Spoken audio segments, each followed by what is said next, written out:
પ્રિય મિત્રો, આ દુનિયામાં ઘણા લોકો જાણતા નથી કે પ્રભુ ઈસુ તેમને પ્રેમ કરે છે. દુનિયાના દરેક લોકો માટે ઈસુએ પોતાનો પ્રાણ આપી દીધો, જેથી તેઓ પાપની શિક્ષામાંથી બચી જાય. શું તમે ઈસુના બલિદાન પર વિશ્વાસ કરો છો?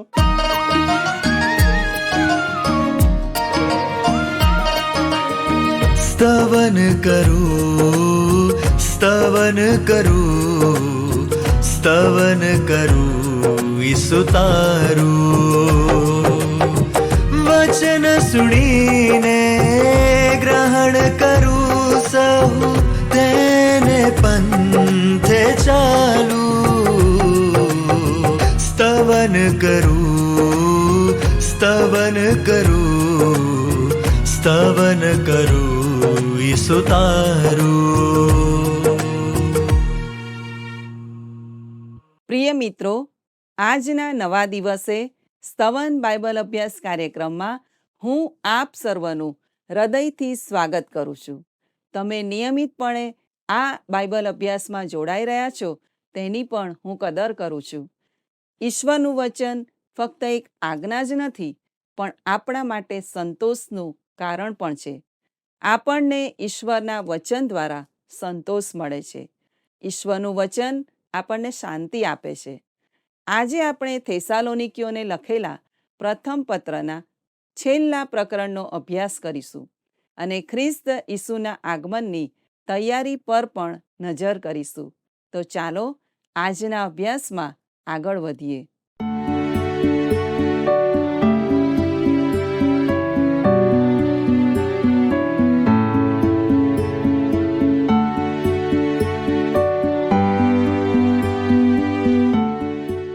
દર્શક મિત્રો, સલામ. આપ સર્વને ફરીથી મળતા મને ખૂબ આનંદ થાય છે. આવો ઈશ્વરનું વચન વાંચીએ અને આજના અભ્યાસની શરૂઆત કરીએ. પહેલા થેસલોનિકી 5:4-5 જણાવે છે, પણ ભાઈઓ, તમે અંધારામાં નથી કે તે દિવસ ચોરની માફક તમારા પર આવી પડે. તમે સઘળા અજવાળાના દીકરા તથા દહાડાના દીકરા છો.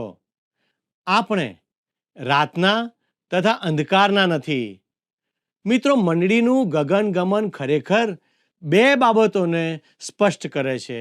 એક, તે કૃપાના દિવસોનો અંત લાવે છે, જેમાં આપણે આજે જીવી રહ્યા છીએ. બીજું, ઈશ્વર પોતાના નામ માટે લોકોને બોલાવે છે અને ઘણા બધા સંતાનોને મહિમાની તરફ લઈ જાય છે. મિત્રો, આ બાબત ઈશ્વર આજના સમયમાં કરી રહ્યા છે.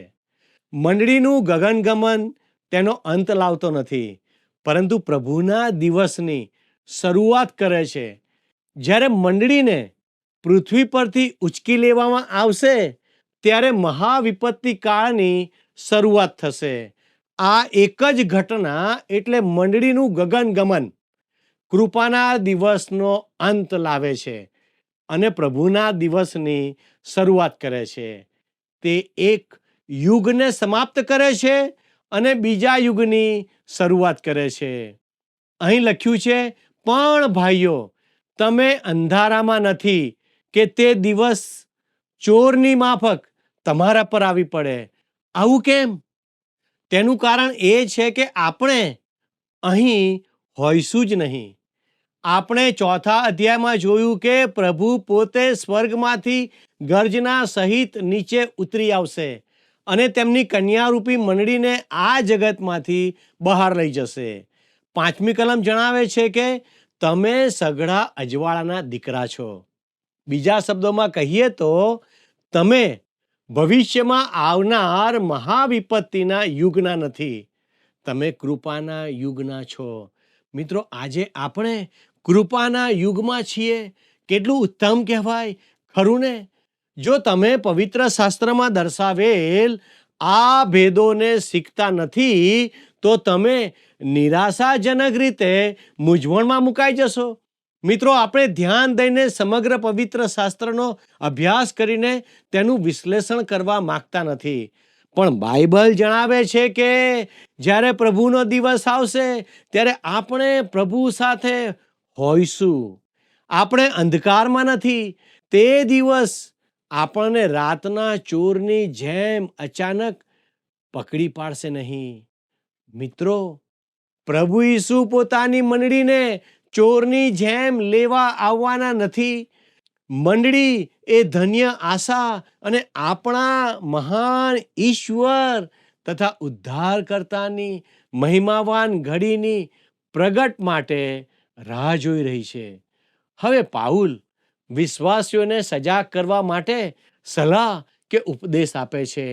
પહેલા થેસલોનિકી 5:6 તે જણાવે છે, એ માટે બીજાઓની પેઠે આપણે ઊંઘીએ નહીં, પણ જાગીએ અને સાવધ રહીએ. મિત્રો, આ કલમ શું કહે છે તે નિહાળો.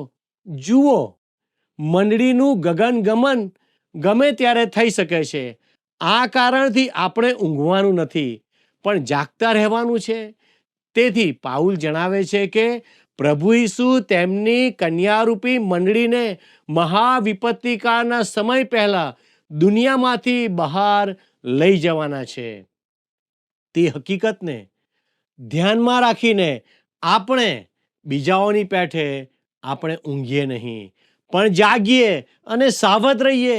સાવધ રહેવું શબ્દનો ઉપયોગ નશીલા પદાર્થોથી દૂર રહેવા માટે પણ થાય છે.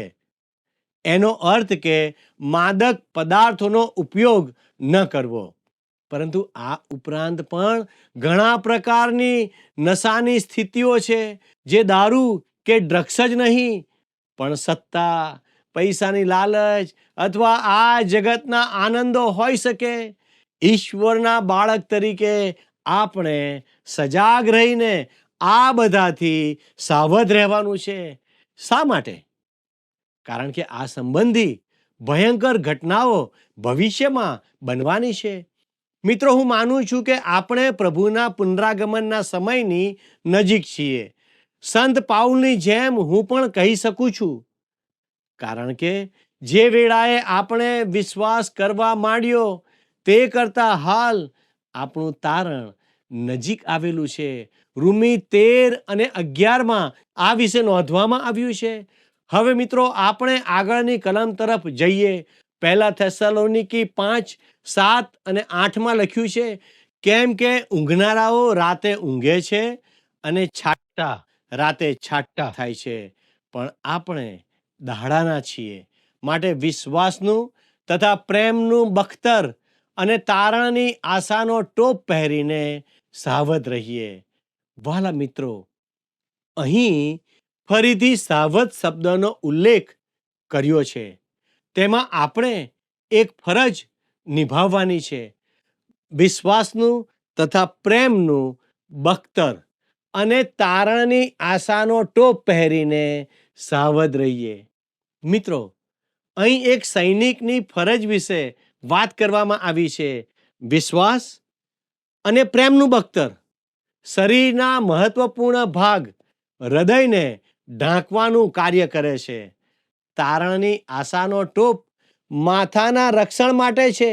તે પુરુષો કે સ્ત્રીઓ માટે ટોપી પહેરવાની શૈલી નથી.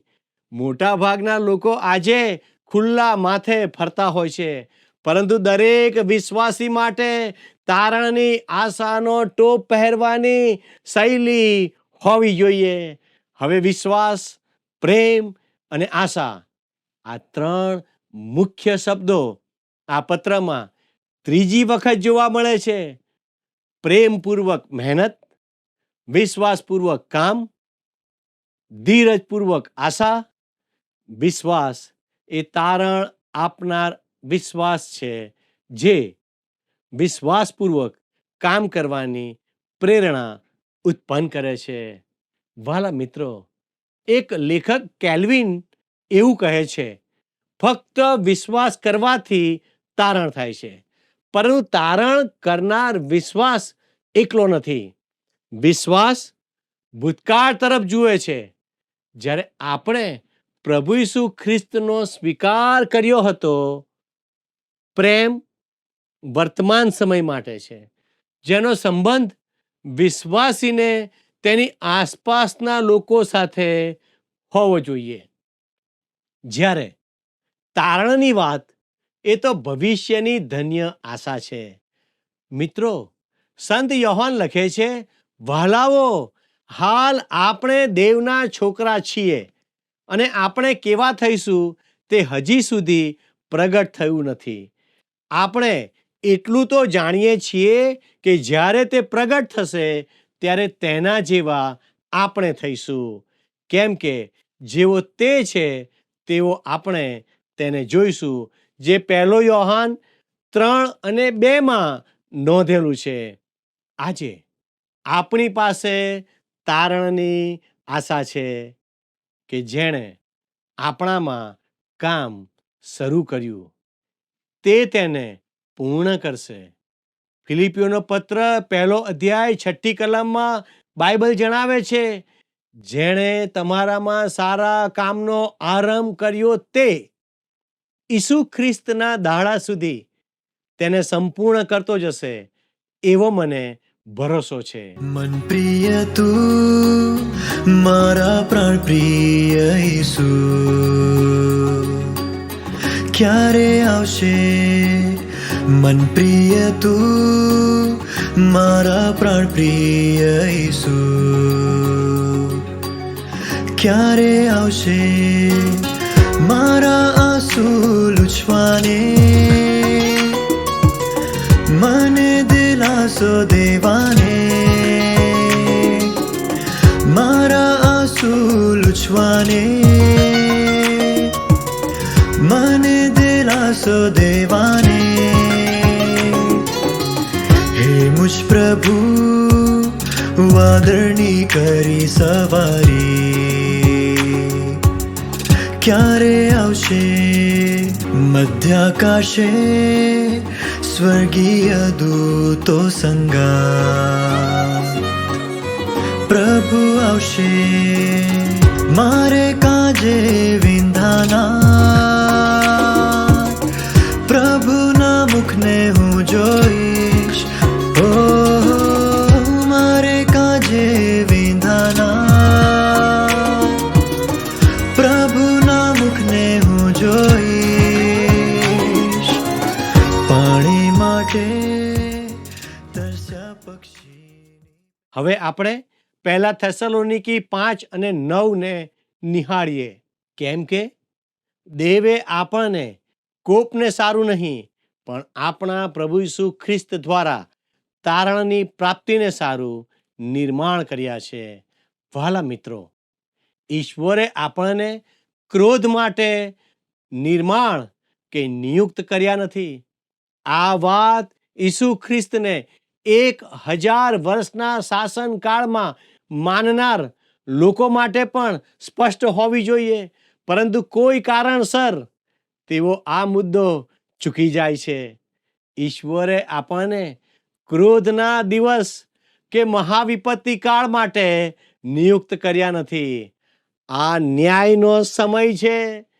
પ્રભુ ઈસુ ખ્રિસ્તે આપણા વતી આપણો અન્યાય સહન કર્યો. કદાચ તમને પ્રશ્ન થાય કે શું હું ગગનગમનમાં ઉચકાઈ જવા માટે યોગ્ય છું? વાલા મિત્રો, હું પણ તમારો બચાવ કરી શકું તેટલો સારો નથી, પરંતુ ઈશ્વરે તેમની કૃપાથી મને બચાવ્યો. અને જ્યારે પ્રભુ ઈસુ ખ્રિસ્ત તેમની મંડળીને દુનિયામાંથી ઉચકી લેવા માટે આવશે ત્યારે હું પણ પ્રભુ ઈસુની કૃપાને કારણે બીજા બધા ઉત્તમ સંતોની જેમ ગગનમાં ઉચકાઈ જઈશ. યાદ રાખો મિત્રો, ઈશ્વરે આપણને ક્રોધ માટે, મહાવિપત્તિ માટે નહીં, પરંતુ આપણા પ્રભુ ઈસુ ખ્રિસ્ત દ્વારા તારણને માટે નિર્માણ કર્યા છે.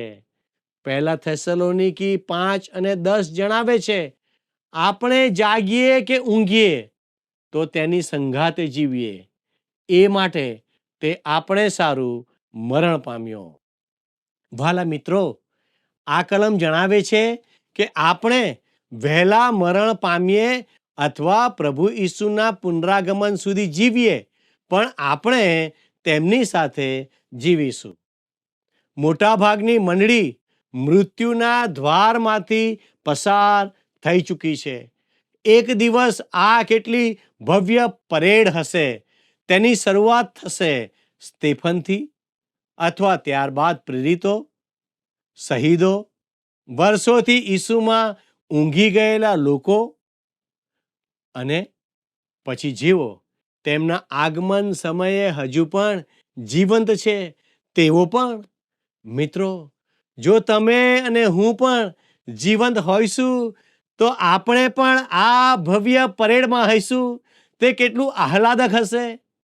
આપણે ઈશ્વરનો આભાર માનીએ કે ઈશ્વરની કૃપાથી આપણે ત્યાં હોઈશું. હવે આ અદ્ભુત સત્ય તમારા માટે શું કરશે? તે આગળની કલમ આપણને કહે છે. 1 થેસલોનિકી 5:11 નિહાળો, જ્યાં આ પ્રમાણે કહે છે, તેથી તમે હમણાં કરો છો તેમ જ અરસપરસ સુબોધ કરો અને એકબીજાને દ્રઢ કરો. ભલા મિત્રો, વિશ્વાસીઓ તરીકે આ બધું આપણા માટે કેટલું બધું ઉત્તેજનદાયક છે, ખરું ને? જ્યાં સુધી આપણો બચાવ ન થાય ત્યાં સુધી ઈશ્વર આપણને વધસ્તંભ સુધી મર્યાદિત રાખે છે. એટલે કે ઈશ્વર આપણી પાસેથી આ એક પ્રશ્ન સિવાય કંઈ પૂછતા નથી. તમારા માટે મૃત્યુ પામેલા મારા પુત્રનું તમે શું કરશો? આપણે ઈસુ ખ્રિસ્તને આપણા તારણહાર તરીકે સ્વીકાર્યા પછી ઈશ્વર આપણી સાથે આપણા જીવન વિશે વાત કરે છે. ઈશ્વરના બાળકો જીવનના માર્ગ તરીકે 10 આજ્ઞાઓ હેઠળ નથી. તે તેનાથી ખૂબ ઊંચા સ્તરે છે. તેઓએ ખૂબ ઊંચા સ્તરે જીવન જીવવાનું છે, જે આપણે આ વિભાગમાંની આજ્ઞાઓ દ્વારા જોઈ શકીએ છીએ. આ આજ્ઞાઓ વ્યવહારુ છે. ખ્રિસ્તના આગમનની રાહ જોતા રહેવું એ એક અદ્ભુત ગૌરવપૂર્ણ બાબત છે, પરંતુ મહત્વપૂર્ણ પણ છે કે આપણે જીવનના માર્ગ પર ચાલતા રહીએ. ઘરે, ઓફિસમાં, સ્કૂલમાં, જ્યાં પણ આપણને ચાલવાનું કહેવામાં આવે છે ત્યાં પ્રભુ ઈસુએ કહ્યું, જો તમે મારા પર પ્રેમ રાખો છો તો તમે મારી આજ્ઞાઓ પાળશો. યોહાન 14:15 તે નોંધવામાં આવ્યું છે. કેટલાક વિશ્વાસીઓ એવા છે જેમણે ક્યારેય ઈશ્વરની આજ્ઞાઓ સાંભળી નથી. અહીં 22 આજ્ઞાઓ આપવામાં આવી છે. તે લશ્કરી આદેશોની જેમ ટૂંકમાં અને સંક્ષિપ્તમાં આપવામાં આવી છે. આપણને તો ફક્ત સાવધ રહેવા અને યુદ્ધનો ગણવેશ પહેરવાનું કહેવામાં આવ્યું હતું. જુઓ કલમ 8. હવે આદેશો આપવામાં આવ્યા છે, જેમાંથી અમુક આદેશો એકબીજા સાથે જોડાયેલા છે. 1 થેસલોનિકી 5:11 જણાવે છે, તેથી તમે હમણાં કરો છો તેમ જ અરસપરસ સુબોધ કરો અને એકબીજાને દ્રઢ કરો. આ પહેલી આજ્ઞા છે, જેનો અર્થ થાય છે વિશ્વાસમાં એકબીજાને પ્રોત્સાહન આપવું. બીજી આજ્ઞા છે એકબીજાને દ્રઢ કરો. થેસાલોનિકાના વિશ્વાસીઓ પહેલાથી જ તે કરી રહ્યા હતા. અહીં દ્રઢ કરવાનો અર્થ એકબીજાને ઉન્નત કરવા એવો થાય છે. તમારે અને મારે સાથે મળીને કામ કરવાનું છે અને ઈશ્વરના વચનથી એકબીજાને મજબૂત કરવાના છે. 1 થેસલોનિકી 5:12-13 કહે છે, પણ ભાઈઓ, અમે તમને વિનંતી કરીએ છીએ કે જેઓ તમારામાં મહેનત કરે છે અને પ્રભુમાં તમારા આગેવાન છે અને તમને બોધ કરે છે, તેઓની કદર કરો અને તેઓના કામને લીધે પ્રેમપૂર્વક તેઓને અતિ ઘણું માન આપો. તેમ માહોમાહે શાંતિમાં રહો. અહીં 3 આજ્ઞાઓ છે જે એકબીજા સાથે જોડાયેલી છે. ઈશ્વરના વચનોને શીખવનારાઓને જાણો અથવા સમજો. તેનો અર્થ એ છે કે આપણે તેમને ઓળખવા જોઈએ. જ્યારે સંત પાઉલે આ લખ્યું ત્યારે તેઓ થેસાલોનિકાની સ્થાનિક પરિસ્થિતિ વિશે વાત કરી રહ્યા હતા. તેઓ તેમની સાથે 1 મહિના કરતાં પણ ઓછા સમય સુધી રહ્યા હતા. તેમણે તેમને ખ્રિસ્તમાં જીતી લીધા હતા અને તેમને શીખવ્યું હતું. તેથી ત્યાં મંડળીની શરૂઆત થઈ ગઈ હતી. શરૂઆતથી સંત પાઉલ ત્યાં ગયા અને તેમને શુભ સંદેશ આપ્યો.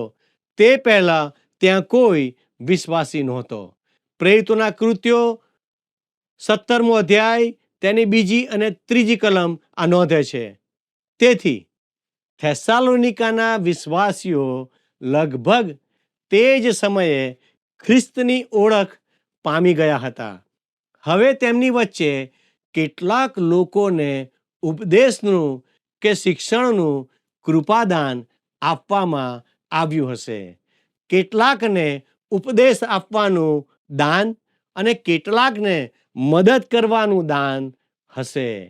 દરેક વિશ્વાસીનો જ્યારે ઉદ્ધાર થાય છે ત્યારે તેને કૃપાદાન મળે છે અને તે કૃપાદાન વિશ્વાસીઓની મંડળીને મજબૂત બનાવવા માટે ઉપયોગમાં લેવું જોઈએ. પરંતુ મારો એક ખ્યાલ છે કે થેસાલોનિકાના વિશ્વાસીઓમાં આ વલણ હોઈ શકે છે. ફલાણા અને હું એક જ સમયે બચાવી લેવામાં આવ્યા હતા. તે વિશ્વાસી બન્યા તે પહેલા હું તેને જાણતો હતો. તેને ક્યાંથી વિચાર આવ્યો કે તે મને શીખવી શકે? તેથી જ સંત પાઉલ તેમને કહે છે, અમુક પુરુષો અને સ્ત્રીઓને આગેવાનીનું ચોક્કસ કૃપાદાન આપવામાં આવ્યું છે અને તેઓએ તેમનો આદર કરવો જોઈએ. તેઓએ સલાહ કે બોધ માટે તેમની તરફ જોવું જોઈએ. મિત્રો, આજે પણ આપણી એ સમસ્યા છે કે ચર્ચમાં બહુ ઓછા લોકો ઈશ્વરે પૂરા પાડેલા ઉપદેશકો પર ધ્યાન આપે છે.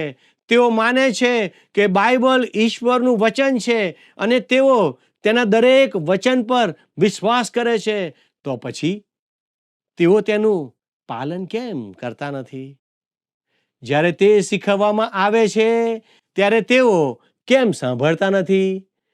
એક માણસે મને ખૂબ જ સ્પષ્ટપણે કહ્યું, હું બાઇબલને પ્રથમ પાનાથી લઈને છેલ્લા પાના સુધી માનું છું, પણ તેમની વચ્ચે શું છે તેનાથી હું અજાણ છું. કેવી કરુણ બાબત! મને લાગે છે કે જો લોકો બાઇબલના શરૂઆતથી અંત સુધી શું છે તે જાણતા હોત તો તેઓ તેના પર વિશ્વાસ કરત. પરંતુ તમે તેના પર વિશ્વાસ કરો છો અને પછી તે શું કહે છે તેનાથી અજાણ રહો છો, તે યોગ્ય નથી. જો કોઈ કહે કે તે માને છે કે બાઇબલ ઈશ્વરનું વચન છે, તે તેને જાણવા માટે બંધાયેલો છે. તેથી જેઓ ઈશ્વરના વચનનો ઉપદેશ આપી રહ્યા છે અને શીખવી રહ્યા છે તેમના પર વિશ્વાસીઓનું ધ્યાન હોવું જોઈએ. હવે ચોથી આજ્ઞા છે કે અને તેઓના કામને લીધે પ્રેમપૂર્વક તેઓને અતિ ઘણું માન આપો. હું હંમેશા એવા લોકોની પ્રશંસા કરું છું જેઓ ઈશ્વરના વચનોને પ્રેમ કરે છે, કારણ કે મેં જોયું છે કે તેઓ મારા મિત્ર બને છે, જે દર્શાવે છે કે તેઓ ઈશ્વરના વચનોનું સન્માન કરે છે. કારણ કે હું ઈશ્વરના વચનો શીખવું છું. 5મી આજ્ઞા, તમે માહોમાહે શાંતિમાં રહો. આ બધું એક જ પેકેજમાં એકઠું થાય છે. મિત્રો, તમે બધા મંડળી પર અધિકાર ચલાવી શકતા નથી. દરેક જગ્યા પર સત્તા ધરાવનાર કોઈ ચોક્કસ વ્યક્તિ હોવો જોઈએ. એક એવી વ્યક્તિ હોવી જોઈએ જે આગેવાન હોય અને જેને બધા લોકો અનુસરતા હોય. આ વ્યવસ્થાથી તમે શાંતિ મેળવી શકો છો. મિત્રો, શું આજે આપણે ઈશ્વરના સેવકોની કદર કરીએ છીએ? શું આપણે મંડળીના આગેવાનોને માન આપીએ છીએ? જો હા, તો ઈશ્વર તમને આશીર્વાદ આપે. જો નથી કરતા તો આજથી તેની શરૂઆત કરીએ અને એમ કરવા આવો ઈશ્વરની સહાય માગીએ અને પ્રાર્થના કરીએ. વાલા પરમેશ્વર, અમે તમારી કૃપા માગીએ છીએ. પ્રભુ, તમે અમને મદદ કરો કે અમે અમારી મંડળીમાં અમારા પાળક સાહેબોને, અમારા આગેવાનોને અમે માન આપી શકીએ, સન્માન આપી શકીએ અને પવિત્ર પ્રભુ, તમારા વચન પ્રમાણે જીવન જીવવા અમને મદદ કરો. અમારી આ પ્રાર્થના ઈસુના નામમાં માગીએ છીએ. આમેન. જગ ચિંતાના કાઢજે, મનથી સર્વ વિચાર, તારી વાતોનો થજો અમમાં બહુ વિસ્તાર. તારા લેખો વાંચતા એવી આશીષ આપ કે તે ચોટે ચિત્તમાં, માટે તેને સ્થાપ, માટે તેને સ્થાપ, સેવા કરવા. પ્રિય મિત્રો, આજના પાઠમાંથી આપણે શીખ્યા કે વિશ્વાસીઓએ આત્મિક રીતે જાગૃત રહેવાનું છે અને સાવધ રહેવાનું છે. આપણે જીવતા હોઈએ કે મૃત, આપણે ખ્રિસ્તમાં સુરક્ષિત છીએ અને હંમેશા તેમની સાથે રહીશું. તેથી આપણે એકબીજાને વિશ્વાસ અને આશા સાથે મજબૂત કરવા જોઈએ. આત્મિક આગેવાનોનું સન્માન કરવું જોઈએ. મંડળીમાં શાંતિ અને એકતા જાળવીને વાદ વિવાદોથી દૂર રહેવું જોઈએ. મિત્રો, શું તમે તમારા આગેવાનોને માન આપો છો? આપણે અંધકારમાં નહીં પણ પ્રકાશના સંતાનો તરીકે જીવન જીવવાનું છે. શું તમે તે માટે જાગૃત રહેશો? મિત્રો, જો આજના પ્રસારણથી આપને કોઈ નવી બાબત શીખવા મળી છે અથવા ઉત્તેજન મળ્યું છે તો અમારો સંપર્ક અવશ્ય કરશો. આપના પ્રતિભાવો વોટ્સએપ કે ફોન દ્વારા જણાવશો અને અમારી સાથે જોડાયેલા રહેશો. આભાર. મિત્રો, આજની આપણી બાઇબલ ક્વિઝનો પ્રશ્ન છે, આપણે સૌ કોના દીકરા છીએ? એ અજવાળાના, બી દીવાના, સી લાઇટના, ડી અગ્નિના. મિત્રો, ગત પ્રશ્નનો જવાબ છે બી દૂતો. અમારા આજના પ્રશ્નનો જવાબ જલ્દીથી મોકલી આપશો. દરેક પ્રશ્નનો સાચો જવાબ આપનાર વિજેતાઓના નામ દર મહિનાના પ્રથમ સોમવારે જાહેર કરવામાં આવશે. અમારો સમય અહીં પૂરો થાય છે. સંપર્ક માટે અમારો ફોન નંબર છે 94 29 37 56 10 9429375610. ઈશ્વર આપને આશીષ આપો. આમેન. શું તમને આ કાર્યક્રમ ગમ્યો? અત્યારે જ અમને મિસ કોલ કરો.